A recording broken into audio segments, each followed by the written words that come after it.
ഭർതൃഗൃഹത്തിൽ ആത്മഹത്യ, കൊലപാതകം, സാധാരണ മരണം, അസ്വാഭാവിക മരണം, ഇത്തരത്തിൽ പെൺകുട്ടികൾ മരിച്ചു വീഴുന്ന വാർത്ത ദിനം പ്രതി അല്ലെങ്കിൽ ഓരോ വർഷവും കൂടി വരുന്നതല്ലാതെ എവിടെയും കുറയുന്നില്ല.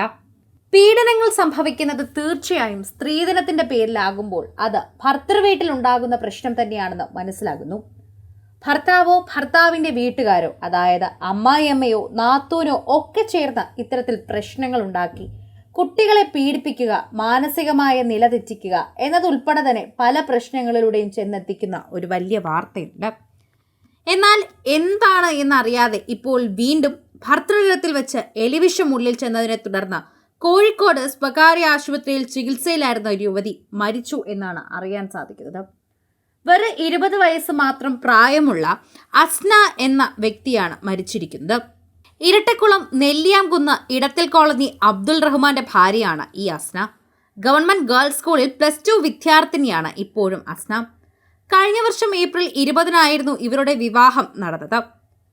വിഷം ഉള്ളിൽ ചെന്ന അവശനിലയിലായ അസ്നയെ ആലത്തൂർ, എറണാകുളം എന്നിവിടങ്ങളിൽ സ്വകാര്യ ആശുപത്രികളിൽ പ്രവേശിപ്പിച്ചെങ്കിലും നില വഷളാവുന്നതിനെ തുടർന്ന് കോഴിക്കോടുള്ള സ്വകാര്യ ആശുപത്രിയിലേക്ക് എത്തിക്കുകയായിരുന്നു.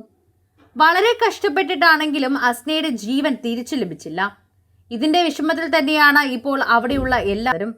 എന്നിട്ടും എന്താണ് സംഭവിച്ചതെന്ന് മനസ്സിലാകാതെയാണ് എല്ലാവരും ഇപ്പോഴും കഴിയുന്നത്. എന്ത് ചെയ്താലാണ് ഇത് മാറുക എന്നറിയില്ലായിരുന്നു.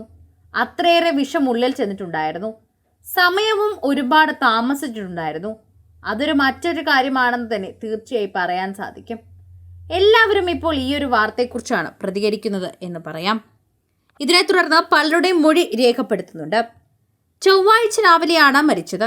ഭർത്താവിന്റെ ഉമ്മ വീട്ടുജോലികൾ മുഴുവൻ ചെയ്യിപ്പിച്ചേ സ്കൂളിൽ പോകാൻ അനുവദിച്ചിരുന്നുള്ളൂ എന്നും ഇത് അസ്നയ്ക്ക് മാനസിക വിഷമങ്ങൾ ഉണ്ടാക്കിയിരുന്നുവെന്നുമാണ് അസ്ന ബന്ധുക്കൾക്ക് മൊഴി നൽകിയിട്ടുണ്ടായിരുന്നത്.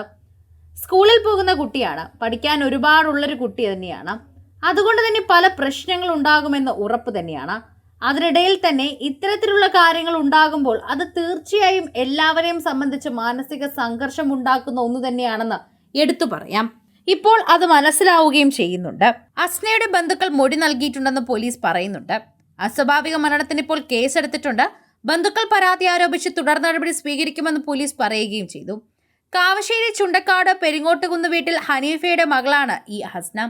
അസ്നയുടെ സമ്മതപൂർവ്വം തന്നെയാണ് വിവാഹം കഴിപ്പിച്ചതെങ്കിലും വിവാഹത്തിന് ശേഷമുള്ള ഇത്തരത്തിലുള്ള പ്രവൃത്തി അസ്നയെ വല്ലാതെ വേദനിപ്പിച്ചതായി കൂട്ടുകാരികളും ബന്ധുക്കളും പറയുന്നു. വീട്ടുജോലികൾ ചെയ്തതിനു ശേഷം പഠിക്കാൻ പോയാൽ മതി എന്നുള്ള അമ്മായിയമ്മയുടെ പലതവണത്തെ വാക്കുകൾ അസ്നയെ വേദനിപ്പിച്ചതായി തന്നെ പറയുന്നു. സംശയാസ്പദമായ രീതിയിൽ തന്നെയാണ് ഇതിനെക്കുറിച്ചുള്ള വാർത്ത പറയുന്നത്.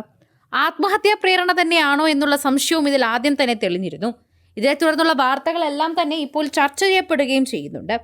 എന്നാൽ കൃത്യമായ ഒരു കാര്യവും ഇതുവരെ തുറന്നു പറയാൻ സാധിച്ചിട്ടില്ല. സിനിമ, ഫാഷൻ, ലൈഫ് സ്റ്റൈൽ വാർത്തകൾക്കായി മലയാളി ലൈഫ് സബ്സ്ക്രൈബ് ചെയ്യൂ. ലേറ്റസ്റ്റ് അപ്ഡേറ്റ്സിനായി ബെൽ ബട്ടണും അമർത്തുക.